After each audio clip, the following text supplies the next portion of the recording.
Today's show is going to be a review of the new Zu Method stand mount speaker. Now the thing is, I go way back with this company. I have been reviewingZus for a long time, but I didn't realize up until a couple of days ago that this year, 2025, is the 25th anniversary year of Zu. So, congratulations, Zu. But this speaker, their new speaker, breaks new ground because all other Zu speakers up to this point featured that 10-inch full-range driver. Variations on it, but always the 10-inch full-range driver. And this one, the Method, does not. No, it has an 8-inch coaxial driver. Completely new to Zu, this 8-inch coaxial driver. That's definitely noteworthy. And also new to Zu is, are you ready? You're sitting down. This is the first speaker they've ever made that comes with speaker grills. Wow, it's taken a while, but they got there. Now, as for the 8-inch driver, it's a coaxial. I'm going to show you the speaker outside of the cabinet so you can see it in all its glory. You see, it's a pretty substantial beast. And the chassis of the driver is steel.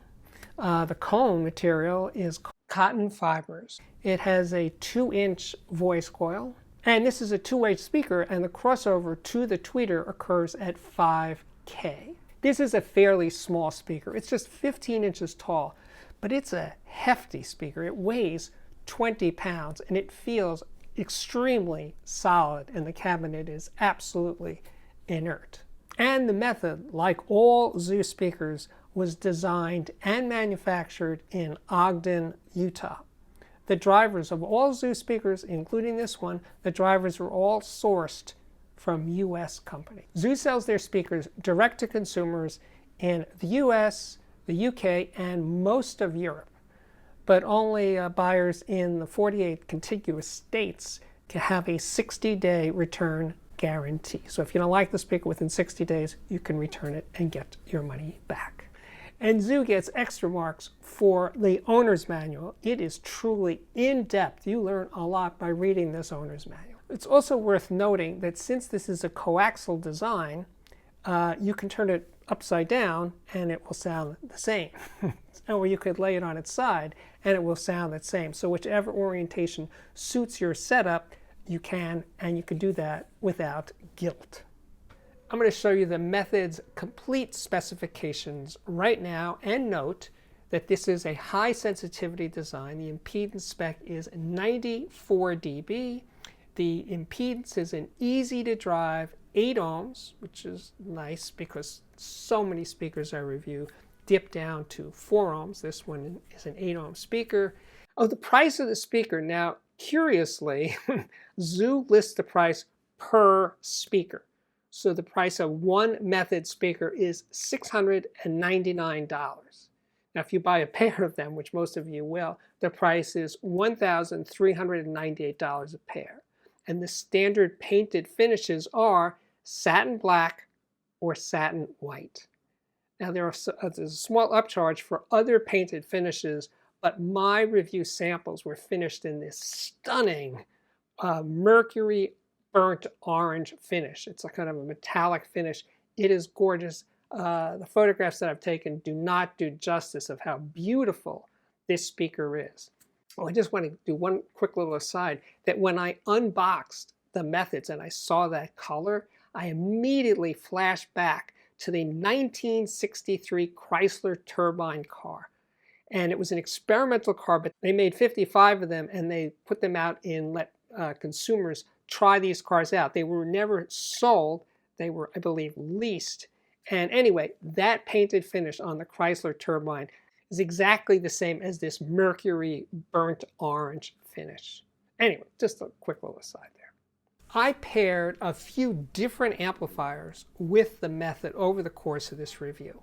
But the amplifier that really got to me was the Deckware Zen Triode. Now, it's a tiny little amplifier, and it puts out just 2.3 watts per channel. The combination sounded really, really nice. So if you have a smallish room and you're not into playing crazy loud, yeah, low-powered amplifiers are welcome here. And I also used another tube amplifier, the Dynaco Stereo 70. Now this is an original. This isn't a modern one. No, this is the real deal. This amplifier itself is 60 years old, but it is restored. And it also sounded phenomenal with this speaker. For most of the listening tests where I'm talking about the sound quality, I'm using this Emotiva. It's the TA2 integrated amplifier. It's, I believe, 100 watts per channel solid-state amplifier. And it's $1,100, so it's sort of a logical companion with this speaker if you want to stick with the new stuff and go solid-state. As for placement, these speakers sound best near the wall. You know, like 8 to 12 inches away from the wall to the back of the speaker. And that's great because usually I'm asking you guys to pull the speakers 2-3 feet out into the room. This time, near wall sounds best. And they also sound best towed in directly to the listening position. I had them on the 24-inch tall solid steel stands. I've been listening a lot to this album by Minu Sinlu. Now, I'm sure I'm mispronouncing it. I apologize. But anyway, he's a French musician. He's a percussionist. He also does programming and synths and plays other instruments. And he spent time with Miles Davis and Weather Report.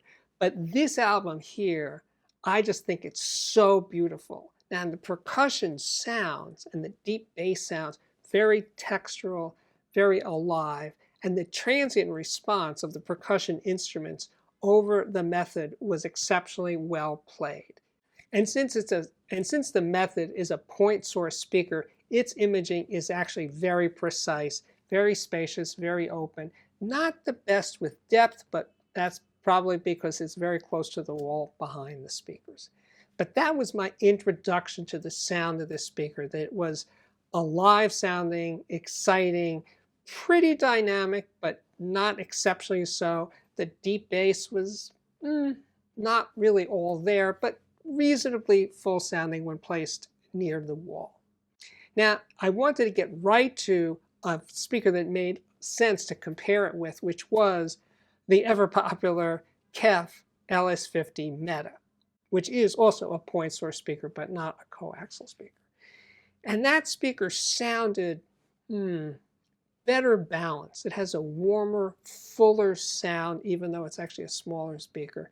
It had just more refinement to the sound than I was getting from the Method. The Method was more forward, brighter, more in your face, and surprisingly, the KEF LS50 was more laid back and smoother. This was, by the way, on the Emotiva TA2 integrated amplifier. When I switched over to the tubes mellowed out the sound of the Method in a very agreeable way. But like I said earlier, I really wanted to stick with using solid state because I have a feeling that most of the buyers out there for this amplifier will be using solid state amplification. By the way, even though it's a high sensitivity speaker, I wouldn't say that it was at its best played very quietly, but when I was playing it in the sort of medium loud, let's say high 70 dB peak range, it did come alive, and there was this excitement factor of the Method sound that I was really attracted to. It's a fun to listen to speaker. The LS50 by comparison was more laid back sounding, not spatially, but just in terms of it turned down the contrast compared to the Method. Here's one from left field. Renee Klemenzik works for clavichord. Now, a clavichord, in case you don't know, is an early keyboard instrument. It's like a harpsichord, but it actually predates harpsichords. And the hammers strike the strings, but it's a very quiet instrument. And what I love about this recording is that it's very, very closely mic'd. And you really hear the hammers hitting the strings, and you hear the mechanicalness of the levers of the keyboard, of the keys, moving, so you're like inside the instrument. But it's beautiful, beautiful music, especially as background. But you can listen to it, or you can listen to it as background, and it's really stunning. I'm just guessing at this point that some of you are thinking, so Steve, what about the Zu DWX stand mount speaker? You love that speaker. Yes, I did when I reviewed it 2 years ago. I can't really do a mental comparison, but I can say this. That's a much bigger speaker. It weighs 42 pounds. It's 23 inches tall. It was a very exciting speaker. It's still in the line. It's only $100 a pair more than this one, than the Method. So you get a lot more for your money with the DWX. There's no doubt about it, but I can't do a comparison because I don't have it here. But I can say that speaker struck me as more full-bodied, more dynamically alive, just like a much bigger speaker than the Method. And the fact that it's only $100 more per pair is extraordinary. I would have thought they would have raised the price by now. But anyway, that's it. So in terms of a value in every way, I think the DWX would be the way to go. Unless you're going to have the speakers in a smallish room, you know, like a 10 or 11 foot by 13 foot room. I would say the Method would probably be a better way to go. So here's the thing. I mean, if you want to play loud, if you're really into visceral excitement and all that, and you want a speaker that's more full range, goes down deeper into the bass, the DWX is an easy, yeah, go that way. So here's the thing. The Method is a small speaker. Its deep bass response is rather limited. I wasn't getting much below 60 hertz, 57, 56 hertz in that range. So if you like bass and you need a smaller speaker like this, you're going to need to add a sub. And guess what? Zu is about to introduce a subwoofer to go along with the Method, but it wasn't yet ready, so I didn't listen to it. But anyway, moving right along, I would say that, what I did do is I compared the Method with my Zu Dirty Weekend 6, the DW6, which is a floor standing speaker. And that one sounded, well, yeah, bigger. Bigger and smoother and more relaxed, less bright, less forward than the Method. So yeah, I don't usually think of Zu speakers as being laid back, but in this case, the DW6 is definitely laid back compared to the Method. And DW6 prices start, which is just a couple $100 more than this one, than the Method. So yeah, the Dirty Weekend 6 sounds like a bigger speaker, because it is. And it can play louder with these, it has deeper bass, its imaging is about the same, and it can fill large rooms with ease. But coming back to the Method, I still really enjoy this speaker on its own terms. Once I got past the fact that it sounds like a much smaller Zu and just listened to it without comparing it to other things, I was pretty happy. I was playing this Bob Marley in dub record, which is bass, which is about bass, right? But I didn't feel like I was really missing that much. I could still really enjoy the music. And I just love Bob Marley albums in general. I mean, I don't think there's any that I don't like. But this one has minimal vocals because it's in dub. And I felt that the Method was definitely holding its own. I wasn't thinking, it wasn't crying out for a subwoofer. That it wasn't doing. I don't want to overplay this lack of deep bass thing. So it can do it. And the closer you get in the smaller room you put it in, the better it will perform. To finish up, I was playing this Belle and Sebastian album. I just love this kind of stuff. Belle and Sebastian is one of those groups that I forget about them for years, and I haven't played them in a long, long time. And then when I put them on, I go, wow, they're just fantastic. It's this cool kind of hip pop music. And for these listening sessions, I went back to the Deckware Zen Trio, the 2-watt amplifier. And you know what?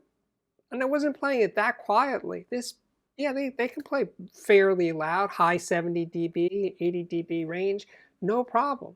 And it's a beautiful marriage because it seems like the Zen Trio just sweetens up the sound of the Method just right. That balance is just perfect.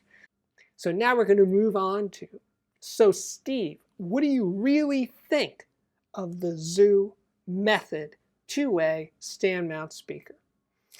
I dig it. Taken on its own terms, as I just said, it's a sweet little speaker. I love the way it looks. I should have mentioned this earlier, not just the paint job, but I think that the proportions of the shape of the box of the cabinet, it's really nice. I like this speaker. I wanted more from this speaker, but I think it's a sweet little package. So there you go, and it comes with grills. And now we will progress to, you know it, you love it, the Audiophiliac viewer system of the day. Ali sent in this picture, and he is 12 years into his audio journey. The speakers are KEF Reference 3, not Metas. The amplifier is a Luxman L595A SE. The DAC is a Merison POW1. The streamer is a Volumio Rivo, sorry. And all the music comes from Qobuz. He listens mostly to classic rock, jazz, and some metal. Thank you, Ali. All right, we are back. My name is Steve Guttenberg. It's true. I am the Audiophiliac, and I'm happy. I'm happy that you're here still watching this video. Thank you for that. Appreciate it. And if you really like the channel, please consider subscribing to and joining my Patreon. To do so, super easy to do. The address is on the screen below. You can join for a couple of months and drop out and come back. It's all good, you know. And I will say you can join for a couple of bucks a month, up to $50 or even $100 a month. And at the top 2 tiers, you and I will have a one-on-one conversation every month at the beginning of the month. And oh, and one other thing. Oh, yes. I will be at the Axpona show in April 11th, 12th, 13th. And I will be giving a talk there on the Saturday. I forget which day that is. And if you can get to the show and you see me there, please say hi. I'd appreciate it. And that's it. My work here is at last complete. Thank you again for watching. I truly do hope to see you back here again very, very soon. Bye-bye.